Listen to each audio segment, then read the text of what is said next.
Competitive exam की तैयारी कर रहे सभी साथियों को मेरा नमस्कार। मैं पाल प्रवीण और आज के वीडियो में बात करेंगे भारत पर विदेशी आक्रमण।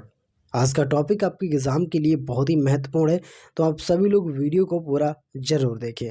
सबसे पहले हम बात करेंगे अरबों का आक्रमण। मोस्ट इम्पोर्टेंट पॉइंट है, इसको आप स्टार बना करके नोट करेंगे। ठीक है, अरबों का आक्रमण मोहम्मद बिन कासिम से शुरुआत करेंगे। भारत पर आक्रमण करने वाला प्रथम अरब मुस्लिम मोहम्मद बिन कासिम था। ऐसा मुस्लिम शासक जो भारत पर आक्रमण करने वाला पहला शासक बना था मोहम्मद बिन कासिम। मोहम्मद बिन कासिम के आक्रमण के समय सिंध का शासक कौन था साथियों? सिंध का शासक उस समय दाहिर था, आप नोट करिएगा।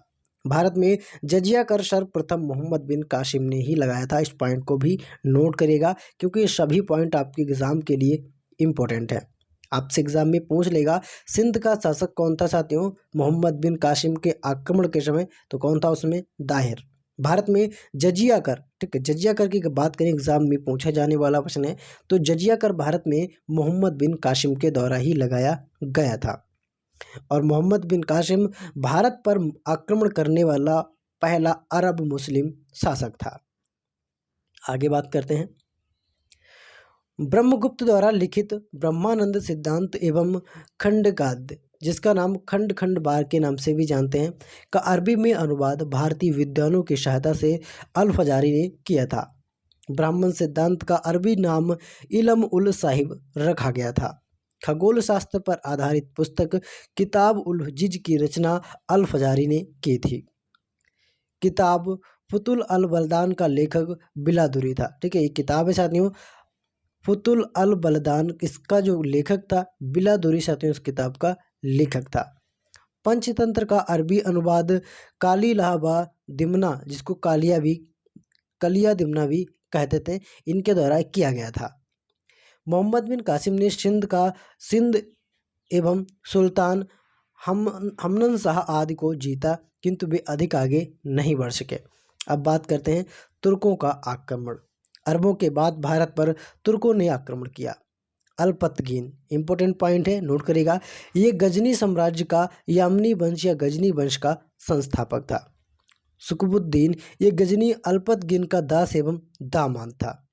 सुकुबुद्दीन भारत पर आक्रमण करने वाला पहला तुर्क शासक था, नोट करेगा। ठीक है, भारत पर आक्रमण करने वाला पहला तुर्क शासक कौन था? तो सुकुबुद्दीन साथियों, ये भारत पर आक्रमण करने वाला पहला तुर्क शासक था। अब बात करेंगे महमूद गजनवी की। महमूद गजनवी सुकुबुद्दीन का पुत्र था। महमूद गजनी ने 1001 से ईस्वी से 1027 के बीच भारत पर 17 बार आक्रमण किया। एग्जाम में पॉइंट छपने वाला है, नोट करिएगा। ठीक है, 17 बार इसने आक्रमण किया। सुल्तान की उपाधि तुर्कों ने प्रारंभ की थी, उससे यह उपाधि बगदाद के खलीफा ने प्रदान की थी। सुल्तान की उपाधि लेने वाला पहला शासक मोहम्मद गजनवी था, नोट करिएगा। सुल्तान की जो उपाधि साथियों ये लेने वाला पहला जो शासक था वह महमूद गजनवी था। आप सभी लोग इन पॉइंटों को नोट करके चलिएगा क्योंकि ये सभी पॉइंट आपके एग्जाम के लिए इम्पोर्टेंट हैं। और जिन लोगों ने अभी तक वीडियो को शेयर नहीं किया है तो प्लीज़ सभी लोग वीडियो को भी शेयर कर देंगे और चैनल को सभी लोग सब्सक्राइब कर लीजिए। महमूद गजनवी के आक्रमण के कारण अपने राज्य की सुरक्षा हेतु शाही वंश पर आक्रमण करना, राज्य विस्तार एवं अपने शत्रुओं को पराजित करने के लिए धन की आपूर्ति करना, अपने विरुद्ध भारतीय राजाओं को संगठित करना या दल बंदी करने का अवसर नहीं देना चाहता था। इस्लाम का प्रचार प्रसार करना भी उसका एक गौण उद्देश्य था। ठीक है, आप नोट करिएगा। मोहम्मद गजनवी का मुख्य उद्देश्य था इस्लाम का प्रचार करना, नोट करेंगे इस पॉइंट को। उसके बाद आक्रमण के क्या परिमाण रहे उनको जानते हैं। आक्रमण के परिमाण, उत्तर भारत की राजनीति स्थिति में अमूल चूल परिवर्तन, मुस्लिम व्यापारियों के माध्यम से मध्य एवं पश्चिम एशिया के साथ भारतीय व्यापार में वृद्धि, मुस्लिम व्यापारियों के साथ इस्लाम प्रचारकों का भारत में प्रवेश, लाहौर अरबी तथा फारसी साहित्य का केंद्र बन गया, मुस्लिम राज्य की स्थापना का मार्ग प्रस्तुत हुआ। गजनवी के भारतीय आक्रमण जान लेते हैं जो बहुत ही महत्वपूर्ण है। ठीक है, गजनवी ने भारत पर 17 बार आक्रमण किया, आपको पता है। 1001 ईस्वी से 1027 तक उसने लगातार 17 बार आक्रमण किया। मोहम्मद गजनवी के कुल 17 आक्रमणों को जान लेते हैं।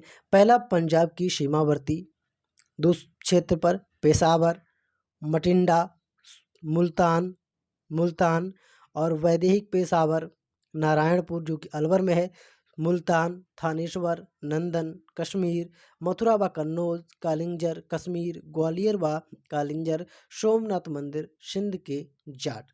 महमूद गजनवी का पहला आक्रमण हिंदू शाही शासक जयपाल के विरुद्ध था। ठीक है, पहला आक्रमण कहाँ पर था? हिंदू शाही शासक जयपाल के विरुद्ध था। बहिंद की पहली लड़ाई, महमूद गजनवी एवं जयपाल, इन दोनों के बीच इनकी पहली लड़ाई हुई थी। बहिंद की दूसरी लड़ाई गजनी एवं आनंदपाल गजनी की इसमें विजय हुई थी। महमूद गजनवी 1015 में कश्मीर पर आक्रमण किया परंतु असफल रहा। 1025 ईस्वी में महमूद गजनवी ने सोमनाथ मंदिर पर आक्रमण किया तथा शिव मंदिर को नष्ट कर दिया और अपार धन संपत्ति लूटी। ये आक्रमण चालुक्य वंश के शासक भीमदेव या भीम फर्स्ट के समय में हुआ था। नोट पॉइंट करेंगे, इस पॉइंट को आप सभी लोग नोट करेगा। महमूद गजनवी का भारत पर आक्रमण करने का उद्देश्य केवल लूटपाट एवं धन प्राप्ति था। वे भारत में स्थायी साम्राज्य स्थापित करने अथवा अपना साम्राज्य विस्तार के लिए भारत नहीं आया था। तो उसका मुख्य उद्देश्य था भारत से कीमती खजाना ले जाकर अपने राज्य में स्थापित करना। तर्क क्या था उसका? तर्क समझते हैं। गजनवी विजित प्रदेशों में स्थायी रूप से नहीं रहता था, वह बार बार गजनी लौट जाता था। गजनवी ने न तो विजित प्रदेशों को अपने राज्य में मिलाया और न ही विजित प्रदेशों को कुल स्थायी बंदोबस्त किया। गजनवी भारत से धन लूटकर मध्य एशिया में विशाल साम्राज्य स्थापित करना चाहता था। गजनवी ने मथुरा के कई मंदिरों को तोड़ा। ये भारत का वेथलेहम कहा जाता है। क्या कहते हैं इसको? भारत का वेथलेहम कहते थे गजनवी को। गजनवी को भारतीय इतिहास में वुत्किसिन या मूर्ति भंजक के नाम से भी जाना जाता है। अब बात करते हैं अल-ब्रूनी की। मोस्ट इंपॉर्टेंट पॉइंट है, एग्जाम में यहाँ से क्वेश्चन भी बनता है। अल-ब्रूनी फारसी भाषा के लेखक थे जो मशहूर महमूद गजनवी के साथ भारत आए। प्रसिद्ध पुस्तक किताब उल हिंद या तहकीक हिंद की रचना की थी। मोस्ट इंपॉर्टेंट पॉइंट है, किताब उल हिंद या तहकीक हिंद की रचना किसने की? अल-ब्रूनी ने। फिर सौदी, ये फारसी कवि थे। इन्होंने शाहनामा महाकाव्य की रचना की। किताब उल हिंद भाषा फारसी और कुल अध्याय की अगर बात करें कुल इसमें 80 अध्याय थे। अंग्रेजी अनुवाद इसमें एडवर्ड सी साउच ने Alberuni India an account of reason के नाम से इसका अंग्रेजी में अनुवाद किया था। लेखक कौन थे साथियों? अल-ब्रूनी। और हिंदी अनुवाद किसने किया था? रजनीकांत शर्मा ने इसका हिंदी अनुवाद किया था। विषय क्या थे? भारतीय साम्राज्य एवं संस्कृति। किताब उल हिंद में भारतीय जलवायु, प्राकृतिक स्थिति, मुद्रा प्रणाली, नापतोल, भारतीय समाज, रीति रिवाज, त्योहार, उत्सव, खान पान के बारे में, वेशभूषा, वर्ण व्यवस्था, वेद, वेदांत, दर्शन, पुराण, शास्त्र, धर्म आदि के बारे में विस्तृत रूप से बताया गया था। किताब उल हिंद में भारतीय राजनीति इतिहास के बारे में नगण्य लिखा है। अब बात करेंगे साथियों मोहम्मद गौरी, जो कि बहुत ही इम्पोर्टेंट पॉइंट है। अफगानिस्तान में गजनी वंश के पतन के बाद गोरी कबीले की स्थिति मजबूत हुई।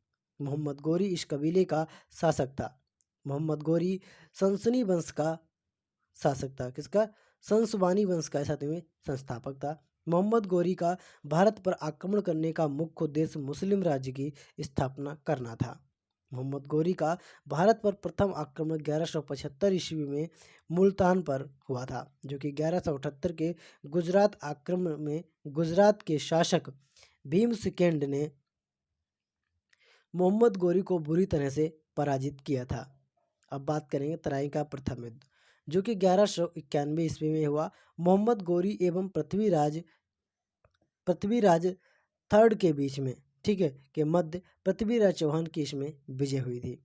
तराइन का द्वितीय युद्ध मोहम्मद गौरी एवं पृथ्वीराज थर्ड के बीच हुआ, जिसमें मोहम्मद गौरी की विजय हुई थी। मोहम्मद गौरी को भारत में गोमल दर्रे को पार करके आया था। कन्नौज विजय के पश्चात मोहम्मद गोरी के सिक्कों पर देवी लक्ष्मी की आकृति बनी हुई है तथा मोहम्मद गोरी का नाम मोहम्मद बिन साम अंकित था। मोहम्मद गोरी के सेनापति बख्तियार खिलजी ने नालंदा विश्वविद्यालय की को हानि पहुंचाई थी। बख्तियार खिलजी ने ही शायद नालंदा विश्वविद्यालय को हानि पहुंचाई थी। 1206 ईस्वी में खोखरों ने मोहम्मद गोरी की हत्या की थी। किसके द्वारा? खोखरों के द्वारा मोहम्मद गोरी की हत्या कर दी गई थी 1206 ईस्वी में। तुर्की आक्रमण के विरुद्ध राजपूत राजाओं के हार के कारण जान लेते हैं।